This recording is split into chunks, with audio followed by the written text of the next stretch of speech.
All right. Sorry, y'all. I went a little overboard on the music. It's 4:30. 30 minutes left, but you know what we're going to do with it.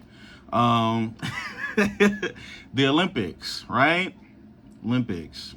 USA doing what USA do, right? Right? We're going to talk about it. Listen. So yesterday, right? I'm at work. Couldn't really tune into the game, so I was just checking the score on my phone. Especially when I seen we was down, I kind of got off of it. I ain't gonna lie. Seeing we was down 17, I'm like, yep, here we go. And it's the Serbia of all teams. I'm like, of course, bro. Of course this is gonna happen right now. And I'm already hearing the talk. I'm already hearing the chatter, right? So I get off of it. Boom. Fourth quarter. I turn back on I go check the score again. I seen, bro, they down 5 with like 7 minutes left to go. I'm like, okay, cool. They got this. They got this. It's too close. It's too close in the fourth quarter. Y'all left too much time on the clock for them to make this comeback. Y'all done messed up bad. So, look, I go back, right? I see Team USA wins, right? Of course. But I'm not seeing how. I got so many questions. How did this happen? How did they get down? You know what I mean? Like I'm really trying to get to the bottom of this, right? So I tune in. All I can do is check the highlights. You know what I mean? I don't think the full game was up yet. So I go, I'm like, let me see this. I see the first quarter. Curry cooking, man. Curry cooking. He's cooking. What he had, like 14 points in like the first couple of minutes of the game. We'll take that every single time. And then I'm seeing Serbia was really lighting them up. Lighting them up. They was lighting Team USA up from 3, and then that opens up. Once you start knocking down threes, that opens up the whole game, because now you're accumulating points at a faster rate. Obviously, threes is more than twos. So I'm seeing that. And then I'm seeing them make the biggest mistake that you can make. Y'all had it. As soon as I seen them do this, for those of y'all that's listening to the radio, I'm doing the mellow 3 to the head. You know what I mean? As soon as I see them do that, it's over. It's over. Not only are y'all, because y'all doing y'all thing, but now it's getting to y'all head. Now y'all, this is the biggest moment of y'all life, and y'all getting comfortable? Bet. Say that. So look, I'm seeing the highlights. That's where I'm seeing Brian. He got that game 6 look back in Boston. He can't lose this. They can't. Seeing LeBron get the steal downhill. Right hand, left side, scoop the doop for the layup off glass. Right? Curry getting big buckets. KD stepping up, getting big buckets at the clutch. End up winning. Right? So I say that to say this. Besides that game, Team USA, even before, like in the preliminary games that they were playing, they almost beat this team by 30, bro. Like, and then, even then, Steve Kerr, why are you disrespecting Jason Tatum like this, bro? It has to come to an end. Especially when you have a team running the three-point line, you need a wing defender. Jason Tatum's what, 6'10"? Why is he sitting? He just won the NBA. Let me say this again. And I'm going to look dead in the camera when I say this too. He just won the NBA Finals. Right? First team All-NBA. Cover a 2K. And he's getting DMPs? Are you serious right now? Are you serious? Why is Jason Tatum not playing, Steve Kerr? I know you hear me too. All right, let me stop. That was pretty hostile, but still, why is he not playing, bro? Why are you not playing? It's not like you didn't need the wing defending that game, because it was lighting y'all up. Jokic dang near getting what he wanted, but see how he was just missing shots at the end? Had to put that to a stop. And this is just my personal opinion. When we're facing teams like this, and even just not even just take it from the Olympics, you see this all the time in AAU. where you have one team purely athletic. Not to say that Team USA is this. I'm just listen. Hear me out. They have this team in AAU. They have one team may have all the athleticism in the world, 360s, East Bays. They doing all the crazy stuff in the warm-ups and everything like that. So for if you're tuning in and you look at the other side and you see like, oh, they're doing layups, they got you know what I mean, they doing the one dribble pull, you know what I mean, getting to this, like, you gonna think, oh, they got this. They over there doing East Bays 360 windmills. But it'd be the team with the fundamentals that end up putting up the most fight. They end up hanging in there because they're actually playing basketball. Not to say Team USA was doing that, not at all. But what I'm saying is, in these games right here, and you look even in the past, like Olympics and everything like that, the teams that give Team USA the most problems are the teams that go back and hone in on the fundamentals. Look at that. You look at Manu Ginobili, players that was giving Team USA problems. You know what I mean? Players like Tony Parker, all that, like, you know what I mean? Just certain players who, they got the fundamentals, they crafty. You're going to need more than just the athleticism to really hone in and really get over that hump, get over that challenge. And that's what they did. And let's just really talk about Curry dropping 36. It really lit them boys. And it's like, didn't I say this before the Olympics started? Like, why are we, with a pick and roll, let's just break down these two players. With a pick and roll with LeBron and Steph Curry, how are y'all finna guard that? How are y'all finna guard that? Especially when they have a play where it's Steph Curry setting the screen for LeBron James. How are you really finna guard that? You got Steph Curry fading out to the top, but then you got LeBron driving downhill. Are you serious? Then you can kick to D-Book in the corner. All you shoot at AE in the corner. You got Joel Embiid for the lob. Are you serious right now? AD down there for the lob doing his... Why did they think it was sweet? Why did they think we was finna come in here and really just... Shout out to Noah Lyles. Got the gold, you know what I'm saying? Even when he still ran with COVID, he got bronze. So just, I know he's taking a lot of heat right now because he just got the bronze and not the gold. But still, hey, to me, running with COVID and you still get bronze, that's tough. Especially because I don't got no bronze medal. I don't got no silver medal. I see it. I'm in here getting, I'm about to get the show canceled. Let me see, words you can't use. Yep, I was for surely about to say it. I don't got no gold medal, so I ain't finna be over here critiquing people on the medals and everything like that, yada, yada, yada. That's not my place. But what I do want to talk about is this. Noah Lyles, he backed up what he had, right? Got the gold in a 100-meter dash. That's terrific. But we're not going to discredit or forget about that Team USA is doing their thing too.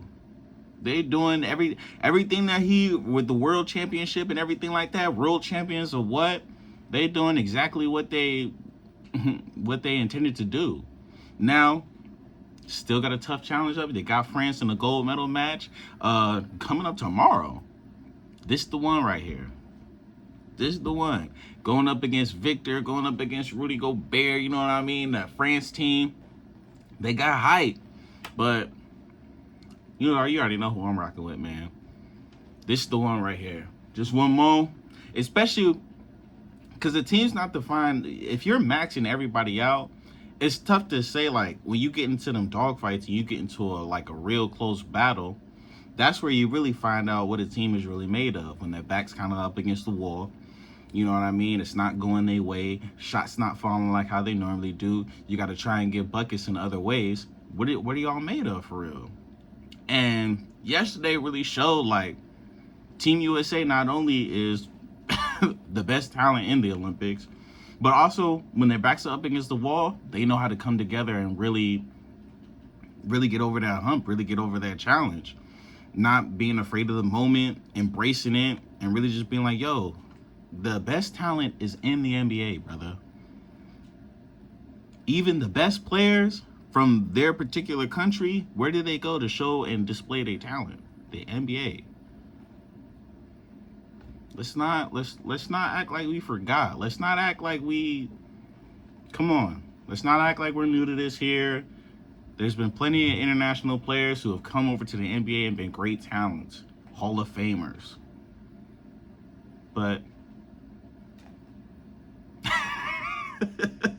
I don't know what to tell you. I don't know what to tell you. I don't know what y'all thought was gonna happen. I don't know what people was expecting. You know what I mean? LeBron, KD, Curry. Then you got AE, who getting compared to Jordan, and he only 23. Is bro younger than me? I just thought about that. I'm 24. Bro's just now turning 23 in the Olympics, about to dang near have the opportunity to get a gold. And y'all thought that? Never mind. Never mind. I also do. Besides from the Olympics, I do want to say something about like how I was talking about earlier. Whether you got a full-time job, part-time, you know what I mean, whether it's seasonal. I know, at least this is just for me personally, I know it could be tough to balance that work life and still, especially some people going back to school, still in school, whether you're getting your master's or whatever the case may be. I know that it's tough to balance everything.